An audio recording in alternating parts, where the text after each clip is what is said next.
Apple કંપનીના માલિક $3 trillion અત્યારે એની માર્કેટ કેપ છે. The market cap of Apple is $3 trillion. 2000 અબજ ડોલરનું એનું રેવન્યુ છે.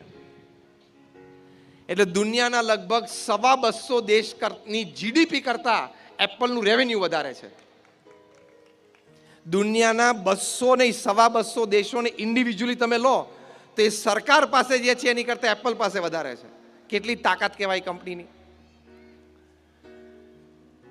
56 વર્ષની ઉંમર એમનું કેન્સરથી મૃત્યુ થયું પછી એમના મિત્ર એન્ડરસન અને નિક બિલ્ટન એમનું જીવન ચરિત્ર લખ્યું છે. જીવન ચરિત્રનું નામ છે સ્ટીવ જોબ્સ, કારણ કે બ્રાન્ડ નેમ હતું. ગમે ત્યારે તમે સ્ટીવ જોબ્સની કે આઈફોનની વાત કરો ને એટલે દર સેકન્ડે 11 આઈફોન વેચાય છે. આ હું આજની અને અત્યારની ઘડીની વાત કરું છું. એટલે આપણે આઈફોનની વાત સ્ટીવ જોબ્સની શરૂ કરી 1 મિનિટ થઈ 60 સેકન્ડ થઈ એટલે 650 આઈફોન પૃથ્વી ઉપર વેચાઈ ગયા. દુનિયામાં જેટલા આઈફોન વેચાણા છે એનો ઢગલો કરીએ એટલે આઈફેલ ટાવર પેરિસમાં છે ને એના જેવો ઢગલો થાય. આઈફોન આપ્યો, આઈપેડ આપ્યું, આઈપોડ આપ્યું, આઈક્લાઉડ આપ્યું. એનો પરિવારોત્સવ વિશે વાત જાણવા જેવી છે. પહેલો પરિવારોત્સવ એટલે કે તમને ખબર છે આઈ ઉપરથી કેમ બધી પ્રોડક્ટ બહાર પડે છે? IPhone, iPad, iCloud. એનો અહમ નથી કે મેં આ વાત કરી છે, પણ એમનો ટેકનિકલ ડિઝાઇનર એનું નામ હતું જ્હોન આઈવી. સ્ટીવ જોબ્સનો આઈડિયા હતો પણ ટેકનિકલ ડિઝાઇન જ્હોન આઈવીએ કર્યું એટલે આઈવી એનું લાસ્ટ નેમનો પ્રથમ અક્ષર આઈ ઉપરથી બધી પ્રોડક્ટ બહાર પડે છે. આને શું કહેવાય? તમારા વ્યવસાયિક પરિવારમાં પારિવારિક ઉત્સવ. એ સ્ટીવ જોબ્સને આ જીવન ચરિત્રમાં Nick Bilton was the sub editor of New York Times. New York ટાઈમ્સના સબ એડિટર હતા, એટલે બહુ પ્રતિષ્ઠિત વ્યક્તિ કહેવાય. એમણે લખ્યું છે, એકવાર મેં સ્ટીવ જોબ્સને પૂછ્યું કે કયો આઈફોન તમારા સંતાનો ઉપયોગ કરે છે? લગભગ એમની 13-14 વર્ષની દીકરી અને 11 વર્ષનો દીકરો, કે આ તમારા સંતાનો કયો આઈફોન ઉપયોગ કરે છે? ત્યારે સ્ટીવ જોબ્સે કહ્યું કે મારા સંતાનોએ હજી આઈફોનનો સ્પર્શ કર્યો નથી. નિક બિલ્ટન કે હું ઘા ખાઈ ગયો, શું વાત કરે છે સ્ટીવ? બંને મિત્રો એટલે આમ પહેલા નામથી એકબીજાને બોલાવી શકે કે સ્ટીવ શું વાત કરે છે? તો કે હા. એનું કારણ શું? સ્ટીવ જોબ્સે જે વાત કરી હોય આખો SRK પરિવાર શાંતિથી સાંભળજો. હા, સ્ટીવ જોબ્સે કહ્યું કે મેં અને મારા પત્નીએ સાથે બેસીને મારા બંને સંતાનોને કહ્યું કે તમારે આઈફોન જોતો હોય તમારા મિત્ર મંડળ પાસે છે, આ તમારો આઈફોન, એમ કરીને એમના હાથમાં મૂક્યો. અને પછી સમજાવવાની શરૂઆત કરી કે બેટા, તમારી ઉંમર હજી નાની છે, તમારામાં મેચ્યોરિટી, પીડતા નથી, એટલે આ ગેજેટ છે એનો તમે યથાર્થ ઉપયોગ પૂર્ણ રીતે નહીં જાણતા હો અથવા તો તમે તમારી લિમિટ ક્રોસ કરી જશો તો આ ગેજેટમાં તમારું જીવન બગાડવાની તાકાત છે. કારણ કે એ તાકાત મેં મૂકી છે, એટલે મને ખબર છે કે નેટ ઓન ફોન હોય એટલે આખી દુનિયા, ઇન્ટરનેટ, યોગ્ય અયોગ્ય વેબસાઇટ્સ બધું ખુલી જાય 1 સેકન્ડમાં, ચોથા ટચે. માટે અત્યારે તમે 13-14 વર્ષના છો, 11-12 વર્ષના છો, તમારે એક ફોન જોઈએ, એ સામાન્ય ફોન પણ બીજો સાથે લાવ્યા છીએ. તમારે અત્યારે ખાલી ફોન વાર્તાલાપ કરવાનો, પપ્પા મમ્મી સાથે, મિત્રો સાથે મેસેજ એક્સચેન્જ કરવાનો. સ્માર્ટફોન માટે હજી તમારી પીડતા નથી. આવી ઘણી બધી વાતો સમજાવી. સ્ટીવ જોબ્સના દીકરા અને દીકરી આ વાત સમજ્યા અને 18 વર્ષના થયા ત્યાં સુધી એ લોકોએ આઈફોનનો સ્પર્શ નથી કર્યો. આને કહેવાય પરિવારોત્સવ. કે તમારા સંતાનોને તમે બેસીને આ બધી વાતો કરો. સ્ટીવ જોબ્સ આઈફોનના માલિક એના સંતાનોને આટલો વિવેક શીખવાડી શકતા હોય તો તમે કઈ જાતનો ગર્વ લો છો કે મારી દીકરી કે મારો દીકરો 13 ને 15 વર્ષના થાય એટલે મેં એને આઈફોન આપ્યો, પાછું 5 જણાને તમે કહો તમે મૂર્ખ અને તમારા પરિવારજનના બધા વડીલ મૂર્ખ. કારણ કે તમે એનું ભવિષ્ય એ યથાર્થ રીતે, યોગ્ય રીતે ઘડાય એની માટે પૂર્ણ રીતે ચિંતિત નથી. પ્રમુખ સ્વામી મહારાજને ન્યુયોર્ક એરપોર્ટ ઉપર એક પત્રકારે પ્રશ્ન પૂછેલો કે આ ટેકનોલોજી, ઇન્ટરનેટ, કમ્પ્યુટર આ બધું જ છે એ આશીર્વાદ છે કે અભિશાપ એટલે કે શ્રાપ છે? પ્રમુખ સ્વામી મહારાજે ત્વરિત પોતાના અનુભવ પરથી, કારણ કે મેં વર્ણવ્યા ને એમના સ્ટેટિસ્ટિક્સ, આંકડા બધા મેં એમના કીધા, એ બધા આંકડા એમની 51 વર્ષની ઉંમરના પછીના છે. એમણે પોતાના અનુભવ પરથી કહ્યું કે વિવેકથી વાપરે તો આશીર્વાદ છે, વિવેક ચૂકી જાય તો શ્રાપ છે. આ પ્રમુખ સ્વામી મહારાજે આ વાત કરેલી. એટલે વિવેક રાખવો પડે તો તમે પરિવારમાં સમય આપી શકો. અને જે બીજી વાત મારે કરવાની છે કે પરિવાર માટે તમે એને સંસ્કારિત કરી શકો. સમય તો તમે આપો નક્કી કરીને. દુનિયાના સૌથી ધનાઢ્ય વ્યક્તિ વોરેન બફેટને પૂછ્યું કે how is your day? Warren Buffett was asked, Berkshire હેથવેના માલિક.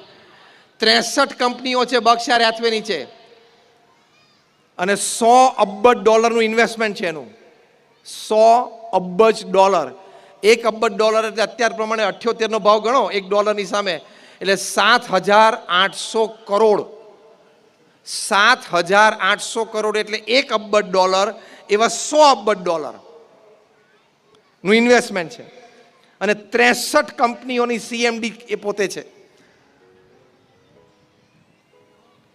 એણે કહ્યું કે સવારે 9 થી સાંજે 6 હું એક વેપારી અને ધંધાદારી છું, સાંજે 6 થી 9 હું પરિવારનો એક જન છું, અને રાત્રે 9 થી 10:30 હું એક આધ્યાત્મિક અસ્તિત્વ છું.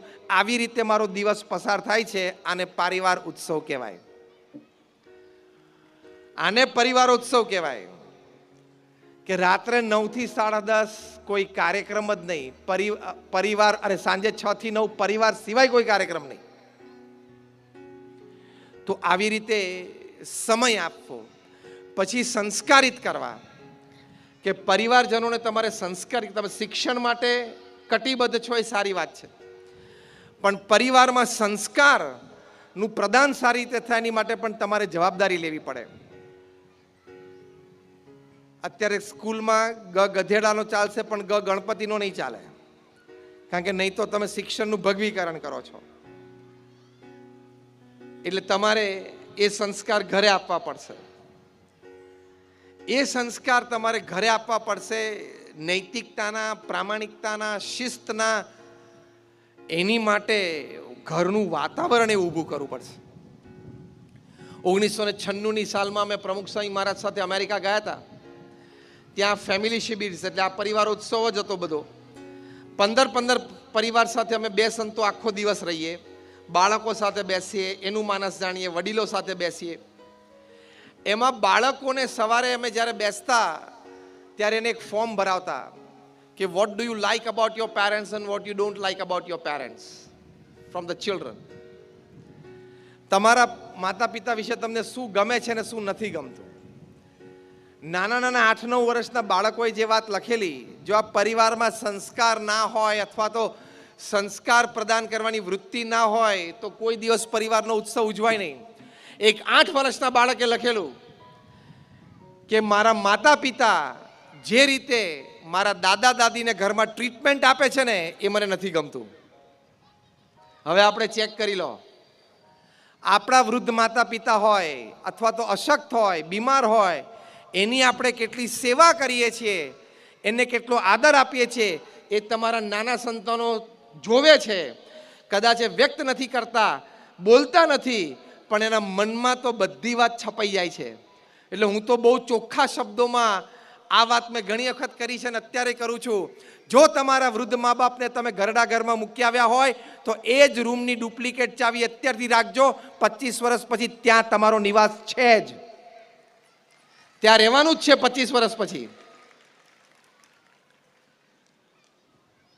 પ્રમુખ સ્વામી મહારાજને એક પત્રકારે પ્રશ્ન પૂછેલો કે ઘરડા ઘર એ આપણી સંસ્કૃતિ નથી, આપણે સંસ્કૃતિમાં ઘૂસી કેવી રીતે ગયા, સમાજમાંથી ઘરડા ઘર દૂર કરવા હોય તો એનો ઉપાય શું છે? પ્રમુખ સ્વામી મહારાજ તરત ઉત્તર આપ્યો પોતાના અનુભવથી કે તમે ચાઇલ્ડ કેર સેન્ટર્સ એટલે બાળ ઉછેર કેન્દ્રો સમાજમાંથી કાઢી નાખો, ઘરડા ઘર એની જાતે નીકળી જશે. કારણ કે બાળકો નાના હતા ત્યારે માતા પિતાને નોકરી ધંધામાંથી ટાઈમ નહોતો મળતો, એટલે બાળકોનું ધ્યાન ન રાખી શક્યા, સમય ના આપી શક્યો. they paid back in your own coins. બાળકો પછી મોટા થયા ત્યારે એ લોકોએ તમને મા બાપને સમય ના આપ્યો. એટલે વૃદ્ધ મા બાપની ઘરમાં સેવા કરવી એ આપણી શ્રવણની સંસ્કૃતિ છે, એને પરિવાર ઉત્સવ કહેવાય. આપણે નાના હતા ત્યારે આપણે અબૂધ હતા, અજાણ હતા, એટલે મા બાપે ઘણી તકલીફ વેઠીને આપણને ઉછેર્યા છે. ઘણી નાની મોટી દુઃખ દેનારી પરિસ્થિતિમાંથી પસાર થઈને આપણને ઉછેર્યા છે. તો હવે જ્યારે વૃદ્ધ થયા, એમને અશક્તિ છે, તો આપણે પણ એમને એવી જ સર્વિસીસ આપવી પડે. તમારા વૃદ્ધ માતા પિતા અથવા તો સાસુ સસરાએ ટાણે કટાણે ખાવાનું માંગ્યું અને જો તમે હુંકારો કર્યો અને તોછડા વચન બોલ્યા અથવા તો થાળી પછાડી, એ જ તોછડા વચન અને થાળી તમે 25 વર્ષ પછી રણકાર સાંભળશો જ, કારણ કે સંસ્કાર પડી ગયા બાળકોમાં. એ સંસ્કાર ખૂબ જરૂરી છે. શિક્ષણ તમે આપો છો એ બહુ સારી વાત છે. પરિવારમાં ધંધો ઊભો કર્યો એ પણ સારી વાત છે, પણ એ ધંધો અને શિક્ષણ બે સંસ્કાર વગર ઝીરો થઈ જશે. પ્રમુખ સ્વામી મહારાજ એક વાક્ય બોલતા કે જો તમે તમારા સંતાનોને સંસ્કાર નહીં આપો તો તમારે સંપત્તિ અને સંતતિ બે ખોવાનો વારો આવશે. અને આવેલું છે. 4-5 વર્ષ પહેલા તમે વોટ્સએપ ઉપર એક વિડીયો વાયરલ થયેલી જોઈ હશે. મુંબઈનો એક ધનાઢ્ય પરિવાર, 20,000 કરોડનું એમ્પાયર, શૂટિંગ્સ એન્ડ શટિંગ્સ, નીચે લખતા હતા ધ કમ્પ્લીટ જેન્ટલમેન. સંતાનને ઇંગ્લેન્ડમાં ભણાવ્યા, અમેરિકામાં ભણાવ્યા, ત્યાંથી under graduate from London, post graduate from US, અને 20,000 કરોડનો ધંધો વારસામાં આપ્યો. જે કંઈ પ્રસંગો પછી બની ગયા હશે, દીકરાએ બાપને ઘરમાંથી કાઢી મૂક્યો, નેપેન્સી રોડ ઉપર એક 2 BHK ફ્લેટ ભાડે આપી દીધો, એક કુક અને એક ડ્રાઈવર રાખી દીધો. એ વ્યક્તિએ રોતા રોતા પોતાની વાયરલ વિડીયો રજૂ કરેલી કે મૃત્યુના છેલ્લા શ્વાસ સુધી તમે તમારા ધંધાનો કંટ્રોલ આવતી પેઢીને આપતા નહીં, આ મારી સલાહ છે. પછી હમણાં એમને ગયા વર્ષે કોરોનામાં પોતાનું જીવન ચરિત્ર પુસ્તક લખ્યું. એ બહાર પડ્યું અને 24 કલાકમાં બેન થઈ ગયું. જે કંઈ ઘટનાઓ પાછળની બની હશે, આ વિડીયો તમે જોઈ હશે. એટલે શિક્ષણ આપ્યું, સારી વાત છે. સમૃદ્ધિ આપી, સારી વાત છે. પણ સંસ્કાર નહીં હોય તો પ્રશ્ન આવશે જ. એ સંસ્કાર માતા પિતાની સેવાના સંસ્કાર, ભાઈ બહેન સાથે આજીવન સંબંધ જાળવી રાખવાના સંસ્કાર, પરિવારની અને સમાજની નાની મોટી સેવા કરવી એ સંસ્કાર, સમાજને જ્યારે જરૂર પડી ત્યારે આપણાથી જે કંઈ થઈ શકે એમાં યોગદાન આપવું એ સંસ્કાર, ભગવાન પ્રત્યેની શ્રદ્ધા અને ભક્તિ કેળવાવી એ સંસ્કાર. આ બધા સંસ્કાર તમારે માતા પિતાએ બેસીને આપવા પડે. આમાં જે વડીલો બેઠા છે બધાને પોતાના દાદા દાદીના ખોળામાં બેસીને રામાયણ ને મહાભારતની વાતો સાંભળી છે, પણ તમે પાછલી પેઢીને સંભળાવી? તમે એમ ના માનતા કે આ બધું જૂનવાણી છે, રામાયણ મહાભારત ને Shrimad Bhagavad Gita? It is very relevant even today. IIM Ahmedabad, Indian Institute of Management Ahmedabad, દુનિયાની નંબર 1 બી સ્કૂલ છે. Harvard, Stanford, Carnegie Mellon, Yale અને કિલોંગ કરતાં પણ IIM એનું રેટિંગ ઊંચું છે. IIM એમાં ઓફિશિયલી કોર્સ ઇન્ટ્રોડ્યુસ થયો, management wisdom from Shrimad Bhagavad Gita. Management wisdom from Shrimad Bhagavad Gita એક કોર્સ IIM એમાં શરૂ થયો. અને આપણા ગુજરાતમાં પણ 6ઠ્ઠા ધોરણથી હવે શ્રીમદ ભગવદ્ ગીતા ભણાવાશે.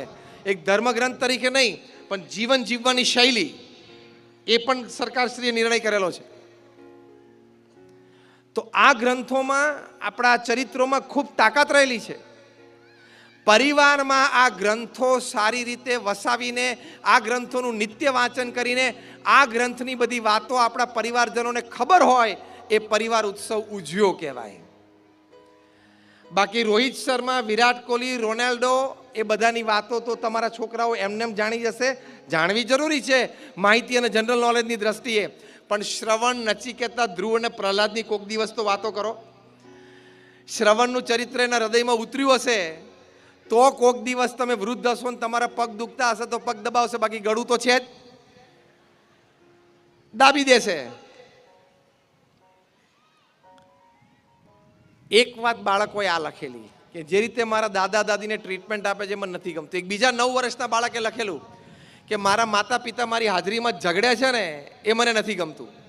એટલે તમારે કદાચ ઝઘડવાનું થાય ને તો છોકરા સ્કૂલે જાય ને એની રાહ તો જોવી જ. હા, અને છોકરા સ્કૂલે જાય પછી બારણું બંધ કરીને બોક્સિંગ રિંગમાં આવી જજો 2 જણા, પણ સંતાનોની હાજરીમાં ઝઘડતા નહીં. હાર્વર્ડ યુનિવર્સિટીના સર્વે પ્રમાણે, Maheshji, you would be surprised, according to a Harvard study, the first cuss words that the children learn is from their parents and especially from their mothers. Harvard યુનિવર્સિટીનો સર્વે છે કે પહેલી ગાળો બોલતા સંતાનો માતા પિતા પાસેથી શીખે છે, એમાં પણ પોતાની માતા પાસેથી શીખે છે. તમારે વાણીમાં વર્તનમાં વિવેક જોશે. તમે ઘરમાં ગમે તે બોલી કાઢો, ગમે તે રીતે વર્તન કરી નાખો, નાના છોકરાની બધી જીબી ખાલી હોય છે. આપણી ભરેલી હોય છે લાલ લીલા બટનના લીધે, એની બધી ખાલી હોય છે, બધું પ્રિન્ટ થઈ જાય છે, ટાઈમે પછી એ બોલશે. એટલે તમારે વર્તનમાં પણ વિવેક જોશે. અમારા મંદિરમાં એક દિવસ સાંજે અમે આરતી કરી નીચે ઉતર્યા ત્યારે એક ભાઈ એના 13-14 વર્ષના છોકરાને લઈને આવ્યા કે સ્વામી આને સમજાવો, આ બીડી પીવે છે, એટલે સિગરેટ પીતો થઈ ગયો. એટલે અમારા સંતે પૂછ્યું, તમે જોયું જાતે કે કોકની કીધેલી વાત સાંભળો છો કે કહો છો? કે ના સ્વામી, રૂબરૂ જોયું, પૂછો એને. તો કે હા. પછી અમારા સંત એ બાપ દીકરા સાથે બેઠા અને દીકરાને પડતો મૂકીને પેલા બાપને પ્રશ્ન પૂછ્યો, તમે સિગરેટ પીવો છો? તે કે હા. બીજો પ્રશ્ન પૂછ્યો, ઓફિસમાં પીવો કે ઘરે? કે ઘરે કોઈ વખત પીવું છું ને. ત્રીજો પ્રશ્ન પૂછ્યો કે ઘરે તમે બેઠા હો ને સિગરેટનો ટાઈમ થઈ ગયો અને સિગરેટ પીવાનું મન થયું હોય ને એ વખતે ઘરમાં સિગરેટ ના હોય તો આ છોકરાને પાનના ગલે મોકલ્યો છે? તો કે હા. અમારા સંત કે ચેપ્ટર પૂરું થઈ ગયું. તમને સિગરેટ પીતા જોયા, તમે એના પાનના ગલ્લે મોકલ્યો એટલે એ તરફ એના પગ વળ્યા. હવે ત્રીજો એક છેલ્લો કાર્યક્રમ બાકી હતો, જાતે કરી લીધો, બીજું શું. એટલે આપણે વર્તનમાં વિવેક જોઈએ તો સંસ્કાર, તો પરિવાર ઉત્સવ ચાલે. પરિવાર ઉત્સવમાં સંસ્કાર અગત્યની વાત છે, અને એ સંસ્કાર પ્રાપ્ત થયા હોય એ જુદા તેજસ્વી હોય. 2007ની સાલમાં અમે BAPS સંસ્થાનો શતાબ્દી મહોત્સવ ઉજવેલો અમદાવાદમાં. 3 લાખ માણસની સભા બેઠેલીની વચ્ચે ઇંગ્લેન્ડનો એક યુવાન દીક્ષિત, જે નાનપણથી BAPS સંસ્થામાં ઉછરીને મોટો થયો છે, બાળ મંડળ, કિશોર મંડળમાં, એને પ્રસ્તુત કરવામાં આવ્યો અને પ્રમુખ સ્વામી મહારાજે 3 લાખ લોકોની વચ્ચે એ યુવાનનું સન્માન કરેલું. એનું કારણ એ હતું કે દીક્ષિત છોકરો, એને નાનપણથી એવો સંકલ્પ હતો કે મારે ગ્રાફિક ડિઝાઇન અને ફોટોગ્રાફીનો કોર્સ કરવો છે. એની રસ રુચિની વાત હતી અને એની માટે યુરોપની નંબર 1 કોલેજ રેવન્સલેન્ડ યુનિવર્સિટીમાં એને એડમિશનની ઈચ્છા હતી અને એને એડમિશન મળી ગયું. મનગમતો કોર્સ, મનગમતી યુનિવર્સિટી. એડમિશન મળ્યું અને બીજા દિવસે એમના માતૃશ્રીને પેરાલિસિસનો સ્ટ્રોક આવ્યો. એમના માતૃશ્રી સિંગલ મોમ હતા, એટલે કે ડિવોર્સી હતા. ઘરમાં દીક્ષિત અને એના માતૃશ્રી 2 જ રહે. એની મધર નાની મોટી જોબ કરીને એક પરિવારનું પોષણ કરે. હવે ત્યાં ઇંગ્લેન્ડમાં તો કોઈ પરિવારજન મળે નહીં અને સામાન્ય મધ્યમવર્ગીય પરિવાર હોય એને નર્સ 24 કલાકના રાખવા એ પોસાય નહીં. દીક્ષિતે ઈમેલ મૂકી દીધો યુનિવર્સિટીમાં કે હું મારું એડમિશન જતું કરું છું, મારે ઘરમાં મારી જરૂરિયાત, મારી હાજરી હોવી જરૂરી છે, એટલે હું મારું એડમિશન ફોરગો કરું છું, તમે બીજા કોકને એડમિશન આપી શકો છો. 2 વાર કાઉન્સેલિંગ કર્યું યુનિવર્સિટી, પણ એને ના પાડી. એ ફિઝિયોથેરાપી શીખ્યો, કારણ કે ઇંગ્લેન્ડમાં કંઈ સામાન્ય મધ્યમ વર્ગના પરિવાર પાસે આ બધું પોસાય નહીં. અને એના માતૃશ્રીની એને 2 વર્ષ સેવા કરી. પેરાલિસિસના સ્ટ્રોકમાં આમ સંપૂર્ણ almost like semi bed ridden જેવા હતા. માતાની સેવા કરી. 2 વર્ષમાં લગભગ 80% સુધારો થયો. રેવન્સલેન્ડ યુનિવર્સિટીના સંચાલકોને ખબર પડી કે આ છોકરાએ એની માતૃશ્રીની સેવા માટે પોતાનો મનગમતો કોર્સ અને મનગમતી યુનિવર્સિટીમાં એડમિશન મળતું હતું એ છોડ્યું છે. રેવન્સલેન્ડ યુનિવર્સિટીએ સામેથી એને એપ્રોચ કરીને કીધું કે આ વર્ષે તને વગર એન્ટ્રન્સ ટેસ્ટે અમે એન્ટ્રન્સ આપીશું. પણ આને પરિવાર ઉત્સવ કહેવાય, પરિવારોત્સવ કહેવાય કે માતા પિતાની સેવાની આવી ભાવના સાથે સંસ્કારો કે જે ખોટું છે એને હું જોવું પણ નહીં, ખોટું છે એને અડું પણ નહીં, જે ખોટું છે મારો કરવાનો હું પ્રયત્ન પણ ના કરું. જે પૈસા, જે સમૃદ્ધિ, જે પ્રોપર્ટી આપણી નથી એની સામે જોવાનું પણ નહીં, થૂકવાનું પણ નહીં. એ ગૌરવ સાથે તો બધાએ જીવનનું એ પરિવારમાં મોટા સંસ્કાર છે.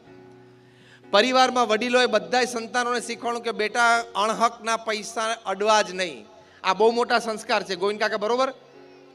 બહુ જ મોટા સંસ્કાર છે કે જે પૈસા, જે સમૃદ્ધિ, જે પ્રોપર્ટી આપણી નથી એની સામે આપણે જોવાનું પણ નહીં. આ સંસ્કાર છે મોટા. તો તમે 70-80 વર્ષની ઉંમરે તમારી મૃત્યુશૈયા ઉપર ત્યારે ઉન્નત મસ્તક સાથે જીવી શકો કે yes I lead my life. It is an important ethic, isn't it? The money that does not belong to me, the property that does not belong to me, I won't even look at it. I don't even touch it. આ આપણા સંસ્કાર છે. આ આપણે સંસ્કાર આપણા સંતાનોને શીખવાડવાના.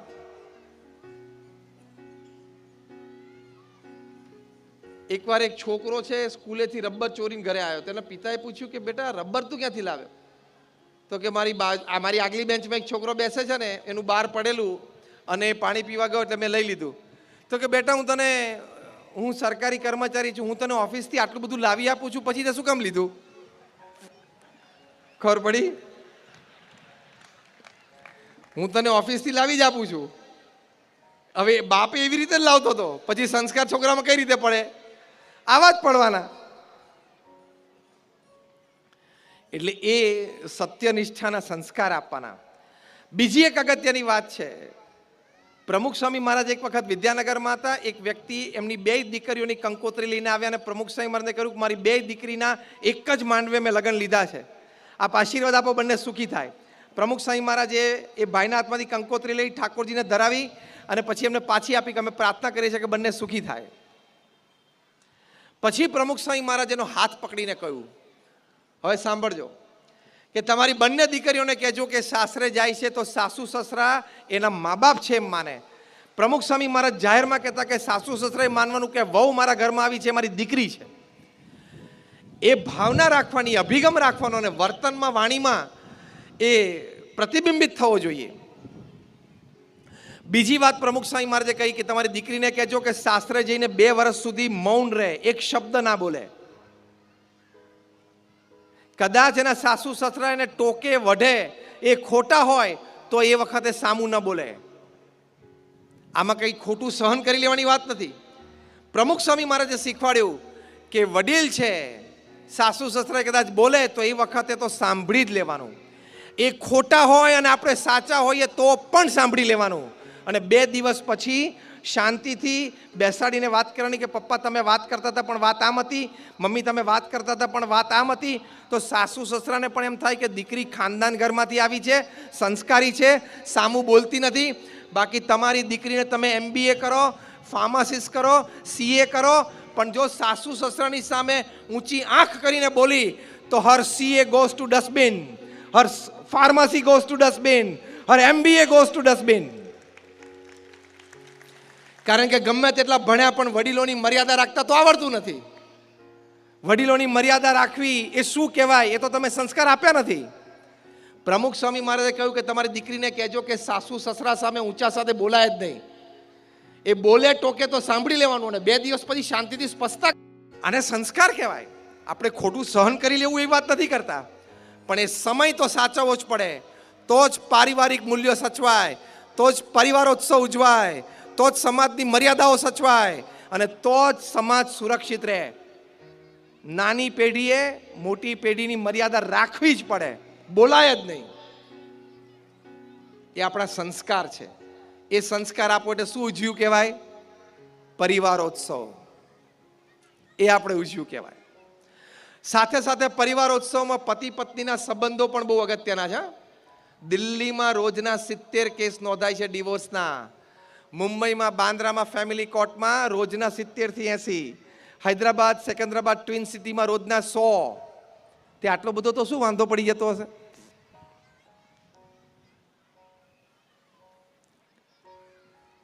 અમેરિકામાં ડિવોર્સ કપલ્સ એટલે ડિવોર્સ લોયર્સની મિટિંગ થઈ, જે વકીલો છૂટાછેડા કરાવતા હોય. 300 વકીલો ભેગા થયા. 3 દિવસનો આ કોન્ફરન્સ અને બ્રેઇન સ્ટોર્મિંગ સેશન.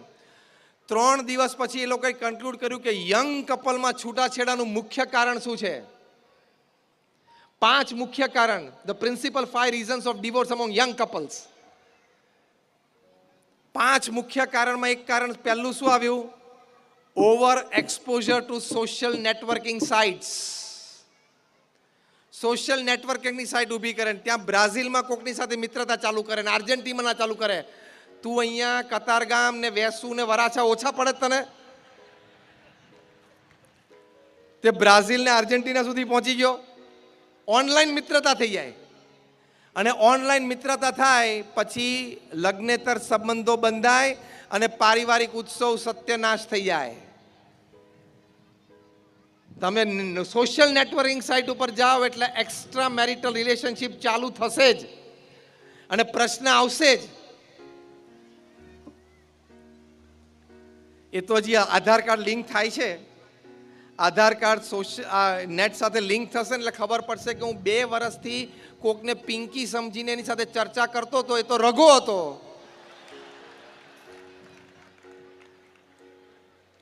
કારણ કે સોશિયલ નેટવર્કિંગ સાઇટ્સ ઉપર લોકો પોતાની આઈડેન્ટિટી છુપાવે છે, પોતાનું જેન્ડર પણ છુપાવે છે કે હું પુરુષ છું કે સ્ત્રી છું. Isn't it, Maheshi? People are hiding their identity and people are hiding their gender as well. Nobody knows that I'm chatting with a male or a female, isn't it? કોઈને ખબર નથી હોતી અને પછી કાર્યક્રમ ચાલે. તમને ભયંકર ગાથાની સંભળાવવા છૂટાછેડા કેવી રીતે થાય છે સોશિયલ નેટવર્કિંગ સાઇટ ઉપર.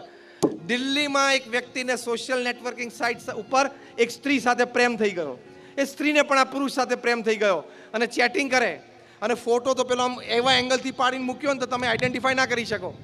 પછી બંને જણાએ મળવાનું નક્કી કર્યું. કારણ કે બે મહિનાથી સોશિયલ નેટવર્કિંગ સાઇટ ઉપર ચેટિંગ કરતો મળવું તો પડે ને. પછી તે રૂબરૂ મળ્યા તો પતિ પત્ની નીકળ્યા. ત્યાં છૂટાછેડા.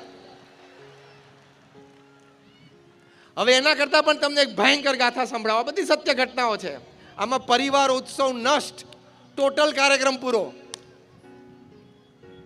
અમદાવાદમાં એક છોકરાને ઓનલાઈન સાઇટ ઉપર એક છોકરી સાથે પ્રેમ થયો. ચેટિંગ કર્યું અને પછી બંને જણાએ મળવાનું નક્કી કર્યું. બંને એકબીજા પ્રત્યે અઠવાડિયે 10 દિવસ સુધી ખૂબ પ્રેમ દાખ્યો ચેટિંગમાં અને વોઇસમેલમાં. કારણ કે બે પાછા થોડાક ડરતા હોય ને કે આમ વિડીયો ચાલુ નથી કરવો અથવા તો ચહેરો નથી દેખાડવો, એટલે ટેક્સ્ટ હોય ને બહુ તો વોઇસમેલ હોય. પણ બહુ પ્રેમ એકબીજાને થઈ ગયો. 2 જણા મળ્યા, સગ્ગા ભાઈ બહેન. આ વાસ્તવિકતા છે. સમાજની ભયંકરતાની વાસ્તવિકતા બનાવું છું. એટલે તમારા સંતાનોને ચેતવજો, નહીં તો આ પરિવારોત્સવ આખો પૂરો થઈ જશે. એક જ કાર્યક્રમમાં આખો પરિવાર છિન્ન ભિન્ન થઈ જશે. એટલે પતિ પત્નીના સંબંધોમાં પણ ખાસ ધ્યાન રાખજો, નહીં તો પરિવાર ઉત્સવ બધો કાર્યક્રમ પૂરો. જેમ અમેરિકામાં 30 થી 40% સંતાનો સિંગલ પેરેન્ટ સાથે રહે છે, કાં તો મા સાથે કાં તો બાપ સાથે. Maheshji, am I right? More than 30 to 40% of the children they stay with one parent, either a father or a mother. એવી રીતે રહે છે. એવું પછી સર્જાવા મળશે અહીંયા. અને પાછો પકડાઈ જાય એટલે કે ના, મારો તો એવો ભાવ નહોતો. તો ભાવ નહોતો તો કર્યું શું? તે મારી એવી ઈચ્છા નહોતી, મારે કંઈ એવો અંતરમાં ભાવ નહોતો. હવે એ તો આપણે ક્યાં પકડવા જવું? એના અંતરના ભાવના તો કે અમારા નીકળતા નથી. ગોવિંદ કાકા, એક મજાની વાત કરું પરિવારોત્સવમાં, કે મુંબઈમાં બાંદ્રામાં રોજના જે 70-80 છૂટાછેડાના કેસ નોંધાય છે ને, એમાં 5% કેસ 60 થી ઉપરની ઉંમરના છે. તે બધા સ્તબ્ધ થઈ ગયા. એનું વકીલોએ રિસર્ચ કર્યું કે 60 થી ઉપરના લોકોને આ છૂટાછેડાનું મન કેમ થતું હશે? એનું કારણ શું હશે? અલ્યા ભાઈ, 35 વર્ષ ચાલી ગયું, હવે 10-15ની વાત છે, ચલાવી લે. કારણ કે 60 થાય એટલે 35 તો ચાલી ગયું ને, 25 લગન કર્યા હોય તો. હવે 10-15ની વાત છે, ચલાવી લે ને. આમે 70-72 થશે એટલે એકાદાની વિકેટ પડવાની જ છે.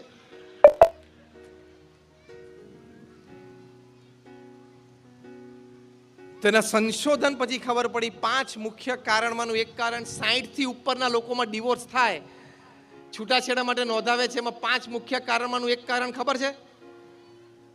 બેડરૂમમાં પંખાની સ્પીડ.